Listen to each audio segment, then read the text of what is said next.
네, 오늘 말씀은 누가복음 14장 말씀입니다.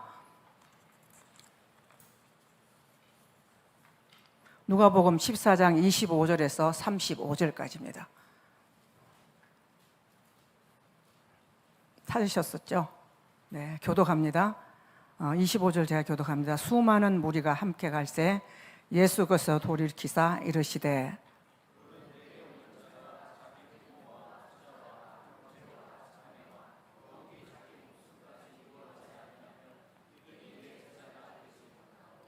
누구든지 자기 십자가를 지고 나를 따르지 않는다는 능히 내 제자가 되지 못하리라.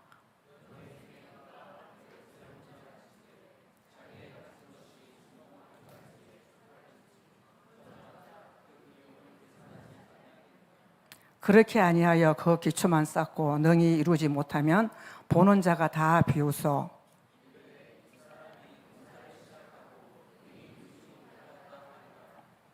또 어떤 임금이 다른 임금과 싸우러 갈 때에 먼저 앉아 1만 명으로서 저 2만 명을 거느리고 오는 자를 대적할 수 있을까 헤아리지 아니하겠느냐.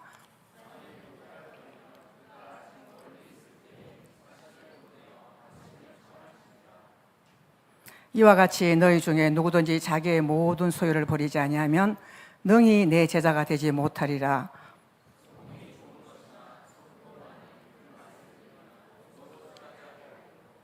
다 같이 땅에도 걸음에도 쓸데없이 내버려느니라. 들을 귀가 있는 자는 들을지어다 하시니라. 네, 오늘 제자가 되는 길이라는 제목을 가지고 여러분과 은혜 나누겠습니다. 요즘 사람들은 자기를 드러내고 이름을 드러내기를 너무 좋아합니다. 인정받기를 좋아하고요, 칭찬받기를. 저도 칭찬받기 좋더라고요. 듣기 싫지는 않고 좋더라고요. 근데 회사를 한번 이렇게 설립해도 웬 직함이 그렇게 많은지, 그리스도인이라고 하나님 뜻과 상관없이 크게 다를 바가 없다는 것입니다. 그러나 예수님은 작고 낮은 자들을 불러 사용하셨습니다. 아기 예수님을 찾아온 동방박사들, 나만 장군을 살린 여종, 중풍병자 친구들이 침대를 실어 예수님을 데려온 내 친구들, 가나 혼인잔치 집의 하인들, 오병이어 드린 소년, 이들의 공통점은 이름이 알려지지 않았다는 것입니다. 그러나 아브라함, 모세, 다윗, 성경에 많이 알려진 인물만큼이나 성경은 이들 무명인들에게도 불구하고 자세히 기록하고 있습니다. 이름보다 더 중요한 것은 하나님 나라의 가치를 이루어 나가는 것이죠. 드러나는 것보다 더 큰 가치는 우리가 어디에 가치를 두고 있는가입니다. 주님께서 어디에 가치를 두고 있는지 그것을 깨닫고 생각해 볼 필요가 있다는 것입니다. 드러내려고만 하고 내려놓지 못하면 우리가 우리의 권리를 포기하지 않았기 때문에 그렇습니다. 그렇다면 우리가 오늘 본문을 통해서 주님의 제자가 되려면 무엇을 이뤄내야 하는지, 우선순위가 무엇인지 한번 생각해 볼까 합니다. 첫째는 주님 제자가 되려면 가장 가까운 사람부터 내려놓아야 합니다. 가장 가까운 사람이 누굴까요? 26절에 나옵니다.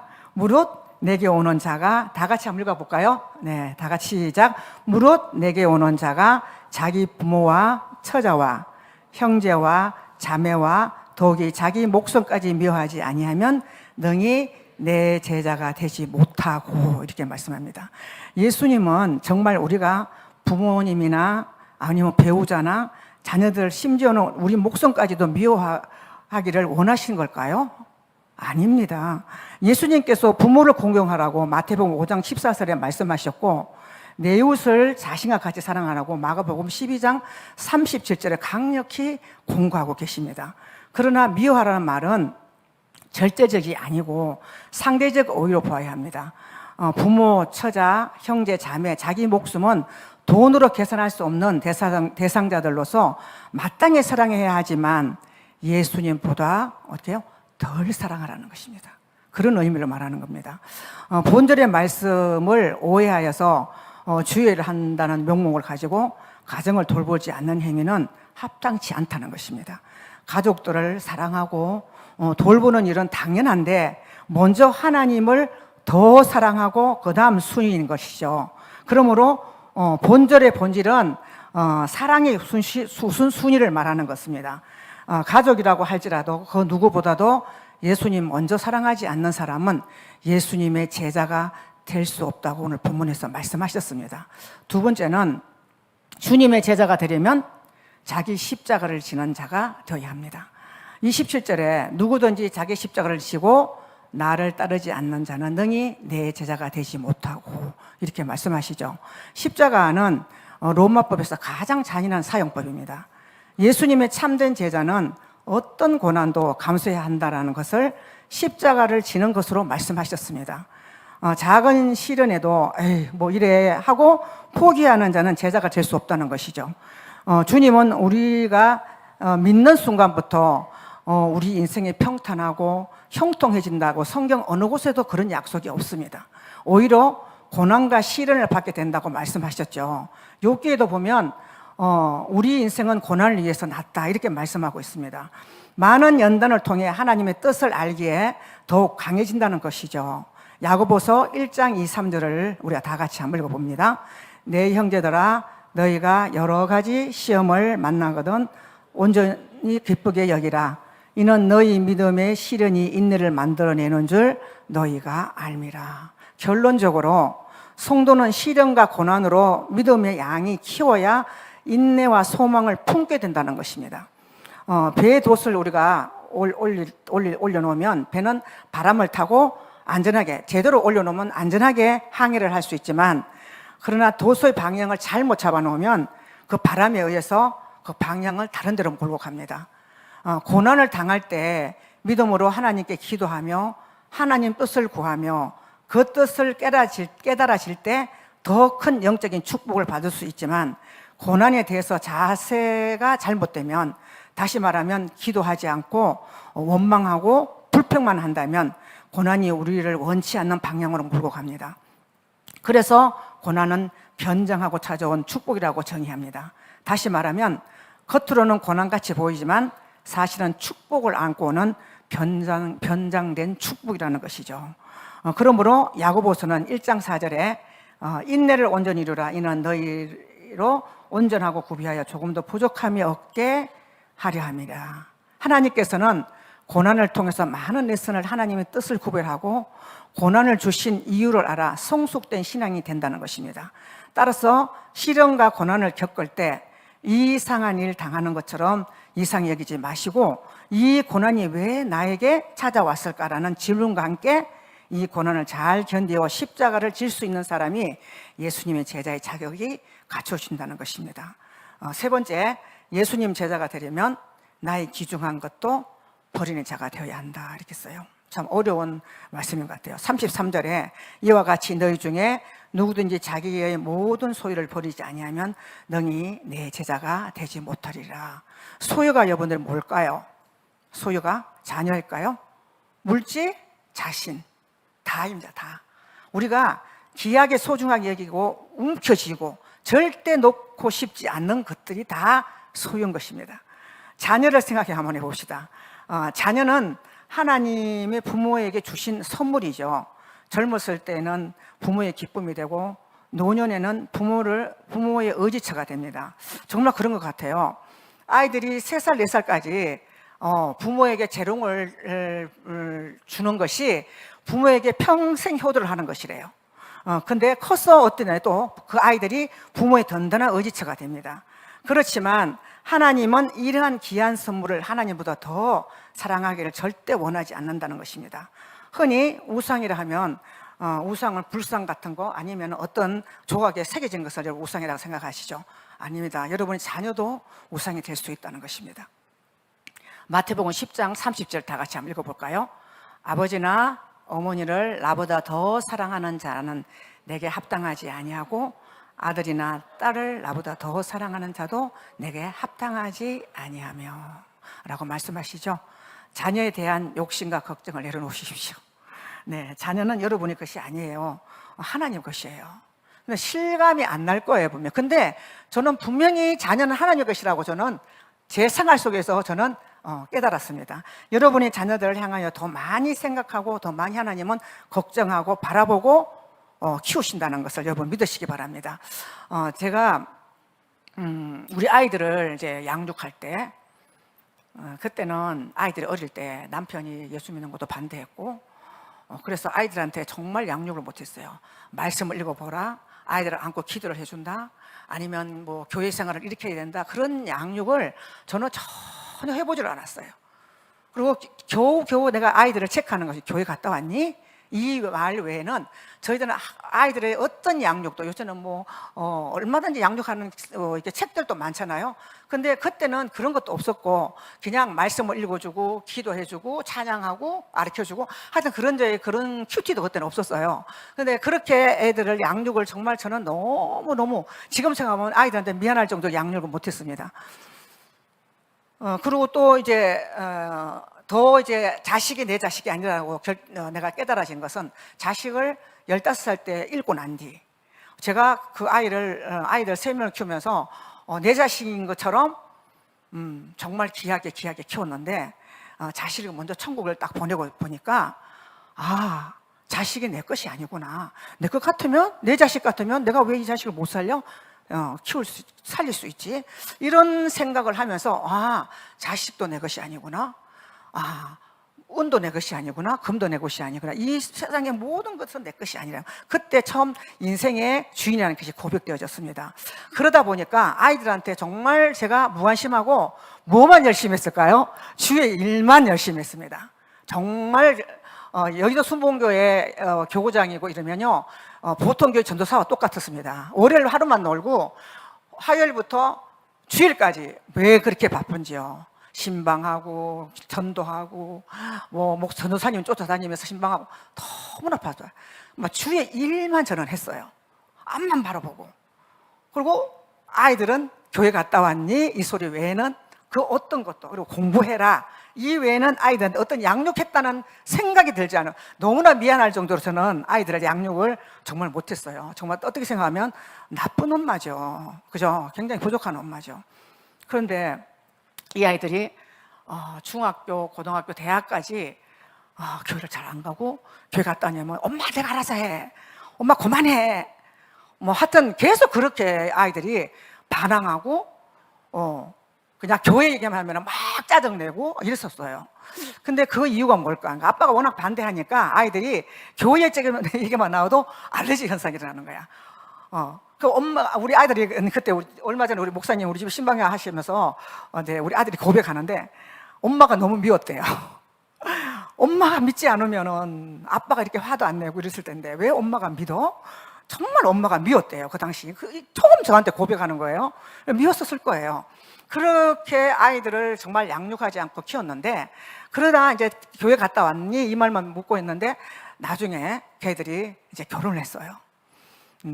교회도 잘 다니지 않는 상태에서 그도 목사님 오시고 교회에서 목사님이 주례하시고 다 2명 다 이제 결혼식을 했는데, 결혼해서 아이들이 하나님을 교회를 찾아가더라고요. 교회를 찾아가서 어떤 계기가 있더라고요. 우리 아들은 가까운 교회를 갔는데, 그 교회가 너무 작다 보니까 목회자들 모임이 있었는데 갔는데 목사님이 따라가자 그러더래요. 그래서 그냥 따라갔대요. 따라갔는데 그날 뒤에서 어떤 여자 뭐 사역자인지 모르지만 그렇게 울면서 말씀이 끝나고 기도를 하더래요. 그때 성령 하나님이 저 마음에 확 뭔가 찾아오셔서 자기도 모르게 행소서 하나님 앞에 막 눈물 흘리면서 기도하게 되더라는 거죠. 그러면서 하나님이 그날 그 아이에게 찾아오셔서 뭐가 깨달아졌냐면, 엄마가 자기가 어릴 때 방에서 혼자 울면서 기도했던 그 모습이 확 클로즈업되면서, 내가 지금 하나님을 만나고 있는 그 은혜에 이것이 다 엄마의 기도였구나. 근데 그것이 깨달아지면서 그 집회에서 얼마나 많은 은혜를 받고, 그 집회 나오면서 나한테 전화를 했어요. 엄마 너무 고마워. 나 오늘 하나님 만났어. 엄마가 그동안 얼마가 나를 위해서 그렇게 울면서 기도했던 그 기도가 이제 나한테 성령님 하나님이 찾아오셨나 봐. 오늘 뜨겁게 하나님을 만났어. 그날부터 믿음이 성성성성 자라는 거예요. 우리 아들이. 우리 딸도 마찬가지요. 딸도 결혼해서 온누리교회에서 영락교회에서 결혼했어요. 영락교회 목사님이 주례라고 하시고 교회 했는데 결혼했어도 그렇게 교회를 갔냐 이러면 엄마 내가 어른인데 알아서 해 이렇게 말하고 교회 갔다 왔다 말도 안 하고 나한테 그 말하면 그냥 나한테 그렇게 얘기해요. 저는 사실 전도사로서 남편도 안 믿죠. 자녀들도 신앙이 그렇죠. 정말 그 마음의 아픔은 이루 말할 수가 없었어요. 근데 이 딸도 첫 아기를 낳고 6개월의 휴가를 받고 이제 휴가가 끝나서 가려고 이제 복직을 하려고 그랬는데 그때 코롱의 그거였었어요. 연구원이었었어요. 코롱 주식회사. 근데 이제 회사를 가려고 이제 딱 결정을 했는데 갑자기 막 입덧이 심하고 막 이랬대요. 둘째 애기가 생겼던가 봐요. 근데 그렇게도 자기는 가려고 이제 미용실에 가서 머리를 다듬고 이러는데 어떤 미용사가 책을 한 권을 주더래요. 그 책을 한 권 받아서 집에서 책을 딱 보는 순간 자기의 인생에 그동안 신앙생활 잘못했던 것들이 주마다 쫙 지나가면서 모든 게 다 자기가 잘못한 재투성이더라는 거야. 그래서 얼마나 울면서 저한테 전화가 왔어요. 엄마, 그때 교회에 있었을 텐데 엄마 지금 시간 돼? 시간 돼. 왜? 그랬더니 엄마 내가 그동안 인생을 너무 잘못 살았어. 엄마 미안해. 내가 그동안 하나님 안 믿던 거 너무 잘못했어. 엄마 나한테 상담할 게 있는데 엄마 시간 돼? 그때 신방 맞아 하고 딱 들어왔을 때인데 한 4시 됐는가 그랬어요. 근데 시간 돼. 와, 왜? 그랬더니 뭐라고. 그때 애들 집이 동천동이었거든요. 그래서 얘가 막 택시 타고 이제 우리 교회를 달려왔었어요. 와서 엉엉엉 울면서 엄마 내가 너무 이기적으로 못되게 살았나 봐. 어떤 내가 미용실에 갔더니 어떤 그 미용사가 나는 책을 주는데 그 책을 보는 순간 내 마음을 꽉 치면서 하나님이 내 마음을 건드리시면서 네가 왜 그렇게 살고 있냐고 그러면서 하나님이 그 마음을 주셨다는 거예요. 그래서 엄마 나 정말 이제 예수님 잘 믿을 거야.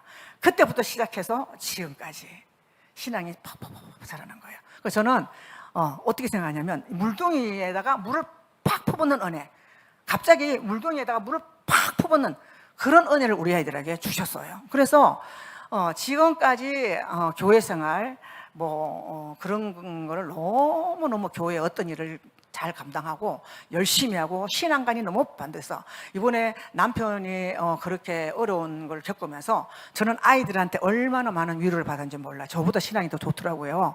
얼마나 많은 위로를 받았는지 몰라요. 그래서 하나님께서 그 아이들을 저는 그렇게 생각을 해요. 때로는 이제 요새 시대는 아이들 잘 양육을 해야 되겠죠. 그래서 저는 제가 만난 하나님은 저는 아이들한테 양육해보질 않았어요. 어떤 말씀도 한번 읽어본 일도 없었어요. 저는 오로지 주의 일만 했습니다. 그럼에도 불구하고 하나님께서 그 아이들이 믿음의 때가 되니까 하나님께서 그들 믿음을 심어주시고 그 아이들이 너무나 잘 자라서 하나님의 사람으로 만들어 가시더라는 거죠. 우리 아들은 지금 신학을 하고 있습니다. 딸은 신학할 수도 있어요. 그렇게 하나님께서 붙들어서 하나님이 사용하시다는 것을 저는 여러분에게 감히 말씀드릴 수가 있습니다. 여러분, 그 다음에 물질을 한번 생각해 봅시다. 물질, 돈은 가장 필요하고도 선한 물질 중에 하나입니다.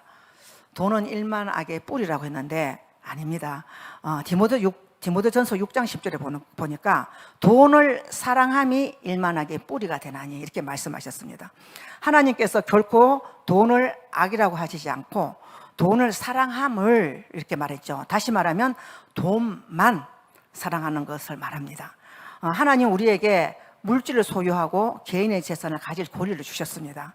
10계명 가운데 하나인 도둑질하지 말라는 이 계명은 하나님의 개인의 소유권을 중요하게 여기시기 때문에 그렇게 말씀하셨습니다. 그런데 우리는 하나님을 붙드는 대신에 돈을 붙들려는 경향이 있죠. 물질에 관하여 하나님이 우리에게 원하시는 것은 우리가 꽉 움켜쥐고 있는 것들을 풀어놓고 하나님의 계획대로 그것을 사용할 수 있도록 맡기시는 것입니다. 하나님, 제가 가진 모든 것을 당신의 것입니다. 이렇게 고백하며 이것을 제가 어떻게 사용하기를 원하십니까? 라며 이렇게 하나님께 묻고 물을 때 비로소 우리의 필요를 채워주시는 놀라운 일을 행하시는 좋으신 하나님을 여러분 경험하실 것입니다. 열왕기상 17장 8절과 16절에 보면 여러분 사르밧가루에 대해서 잘 알고 있죠. 나옵니다. 밀가루 한 움큼과 기름 조금을 하나님의 종 엘리야에게 다 드립니다. 그녀가 꽉 엉켜지지 않고 가진 것 전부를 다 풀어놓고 엘리야에게 대접했습니다. 그랬더니 열왕기상 17장 14절 다 같이 한번 읽어볼까요? 이스라엘 하나님 여호와의 말씀이 나 여호와가 비를 지면에 내리는 날까지 그 통에 가루가 떨어지지 아니하고 그 병의 기름이 없어지지 아니하니라 하셨느니라. 네, 하나님 말씀은 1.1획도 변함이 없습니다. 그 결과 사르밧 가부는 비가 지면에 내리는 날까지 기근이 시기가 이었음에도 불구하고 가루가 떨어지지 않고 병의 기름이 마르지 않는 하나님의 축복을 경험했던 것입니다. 자신이 가지고 있는 것에 대한 권리를 포기한 그녀는 모든 필요를 채우시는 하나님을 경험했다는 것입니다. 사랑하는 성도 여러분, 돈에 대한 욕심과 걱정 내려놓으십시오. 저는 정말 가진 게 없어요. 그렇게 재산도 없어요. 남편이 140만 원 통장에 넣고 갔었어요. 아무것도 없어요. 근데 내가 나중에 어떻게 살지, 노후에 내가 어떻게 살지 한 번도 저는 그 염려를 해보지 않았어요. 그냥 하루하루 살아가니까 그때마다 하나님께서 일용할 양식을 채워주셨고, 노년에 내가 어떻게 살지, 돈도 없는데 그런 걱정이 안 돼요. 하나님이 그냥 먹여주시겠지? 하나님이 굶기게 하면 그냥 굶지 뭐 그런 생각을 지금까지 하고 저는 삽니다. 물질을 내려놓게 되면 공급하신 하나님을 경험하게 됩니다. 저는 정말 그런 욕심은 없어요. 걱정도 안 돼요. 그 옆에 사람들이 아니 돈도 없으면서 어떻게 살아가니 걱정도 안 되냐, 뭘 걱정해? 하나님이 공급해 주시겠지. 설마 뭐 나 굶기겠어? 저는 그 대답이 전부 답니다. 출애굽기 3장 5절에 하나님이 이르시되 이리로 가까이 오지 말라. 내가 선 곳은 거룩한 땅이니 내 발에 신을 벗어라. 밭에 신을 벗는다는 뜻은 그 당시 풍습에서는 노예라는 말입니다. 노예는 신발을 신지 않았어요. 그때 모세는 하나님의 자신에게 신발을 벗으라고 했을 때 하나님의 종이 되라는 뜻을 모세는 알았습니다. 종은 어떤 권리도 주장도 할 수 없는 노예입니다. 불꽃같이 타오르는 하나님의 임재 앞에서 하나님의 종이 되어 그의 백성을 구원해내는 임무를 수행하기 위해 모세는 하나님으로부터 자기 권리를 포기하라는 하나님의 부르심을 받은 것입니다. 사랑하는 성도 여러분, 우리의 삶이 왜 이렇게 힘이 들고 또 힘이 듭니까? 우리의 자신을 너무 사랑하여 자신을 크게 믿고 있지는 혹시 않으십니까? 아둥바둥 노력하는 우리들을 보며 하나님이 얼마나 가슴 아파하실 겁니까? 우리의 인간의 삶은 하나님의 주인이신데 내가 주인인 것처럼 우리가 살아갈 때가 얼마나 많은지 모릅니다. 다시 말해서 하나님 뜻에 나의 힘과 나의 생각과 나의 뜻을 맞추는 것이 내려놓는 것이며 주인임을 포기하는 것입니다. 그리고 나의 소유와 나의 삶 전부를 하나님의 서시도록 하나님께 맡기는 것이 바로 내려놓는 것입니다. 제가 남편을 보내고 유품 정리를 다 했어요. 버릴 거 버리고 다 버렸어요. 근데 제일 눈물이 나더라고요. 아껴 입었던, 즐겨 입었던 옷을 버리는데 그때 한 7년 전에 동대문 시장에 가서 호롱에서 나온 옷인데 잠바인데 3,000원 주고 사왔더라고. 3,000원을. 근데 그 옷을 입으면 자기는 너무 좋대요. 근데 그 옷만 입는 거야. 이제 그걸 가을에 입는 옷이에요. 근데 가을만 되면 그 옷만 찾는 거예요. 제가 버리고 싶도 못 버려. 자꾸도 막 이상하고 이거 버려야 되겠다 이러면 막 나보고 화를 내면서 그 옷을 왜 버리냐고, 내가 얼마나 편하게 입는데 왜 버리냐고. 그럼 저는 그 옷을 못 버리는 거예요. 빨 때마다 이거 버렸으면 좋겠다 이러면서 못 버리고 또 빨아서 올려놓으면 또 가을에 그 옷을 입고 그 옷을 입는데 그 옷을 버리는데 왜 이렇게 눈물이 나는지. 내가 끌어안고 이 옷을 그렇게 입더니 이것도 안 가져갔네? 에? 또 어떤 뭐를 찾으려고 보면은 자기가 쓰던 물건이 있는 거예요. 이것도 안 가져갔네? 저것도 안 가져갔네? 어제는 냉동실에 문을 열었어요. 냉동실 문을 열어서 좀 냉동실 좀 정리 좀 하려고 했는데 저는 집에서 사실 돼지고기를 안 먹어요. 안 먹는데 우리 남편은 돼지고기를 되게 좋아했어요. 그래서 매일 나가면 자기 먹을 돼지고기를 사와서 냉동실에 깡깡 넣어놓고 내가 우선 자기가 끄집어내서 김치찌개 해서 먹고 이렇게 볶아 먹고 이렇게 했었거든요. 그 돼지고기가 2덩이나 남아있는 거예요. 제가 그걸 보면서 왜 이것도 안 가져갔어? 내가 저 혼자서 냉동실에 몰려고 보면서 왜 이것도 안 가져갔어? 그거 봐, 아무것도 가져가지 않잖아. 제가 이 현실을 경험하면서 그래 맞아, 우리는 다 알아요. 우리가 이 땅에 떠날 때는 아무것도 안 가져간다는 거 우리는 너무나 잘 알고 있죠. 저도 그렇게 알고 살아왔는데 막상 남편을 먼저 떠나보내고 하나씩 남편이 갖고 있던 것이 그냥 이게 눈에 보일 때마다 맞아, 아무것도 가져가지 않네? 이것도 안 가져가고 저것도 안 가져가고 아무것도 안 가져가네? 그것이 나에게는 더 클로즈업해서 맞아, 아무것도 가져가는 게 없네? 좋은 것도 나쁜 것도 큰 것도 많은 것도 아무것도 가져가는 게 없네. 우리 인생 뭐 이렇게 아동바동 살지?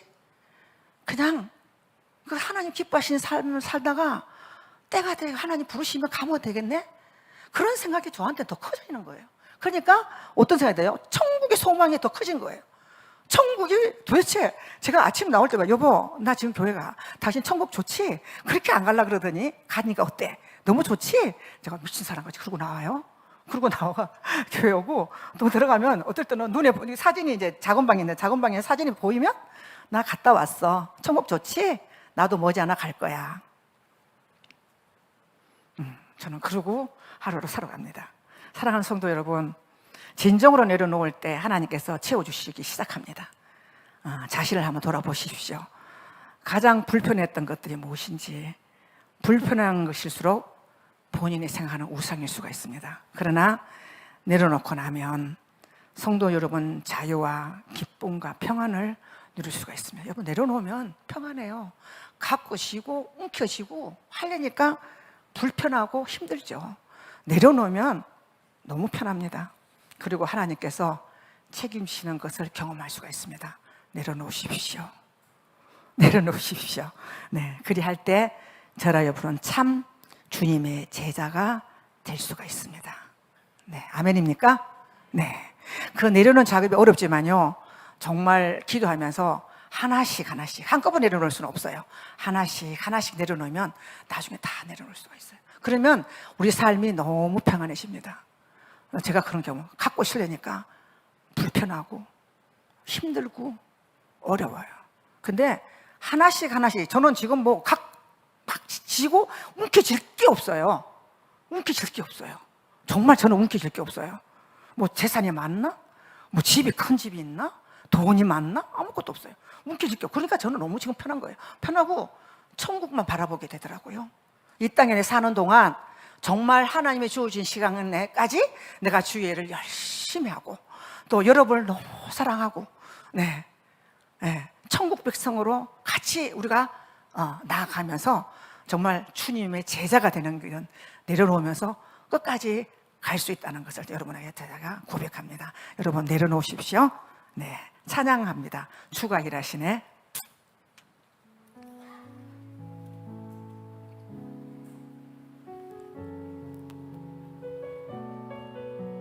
주가 일하시네. 후렴부터 합니다. 주가 일하시네. 주가 일하시네. 주께 아끼지 않는 자에게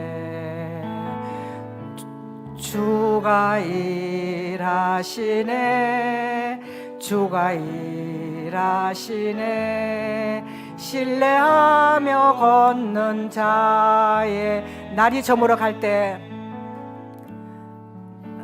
날이 저물어 갈 때, 빈들에서 걸을 때, 그때가 하나님 때, 내 힘 안 될 때, 빈손으로 걸을 때 내가 고백해 여호와 이래.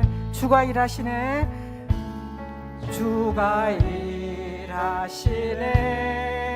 주가 일하시네. 주께 아끼지 않는 자에게 주가 일하시네. 주가 일하시네. 신뢰하며 걷는 자에게 우리가 모인 이곳에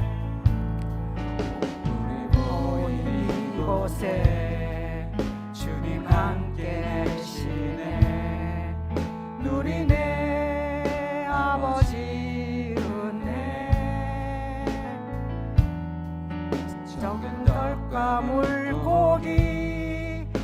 내 모든 걸 드릴 때 모두 고백해 여호와 이래. 주가 일하시네. 주가 일하시네. 주가 일하시네.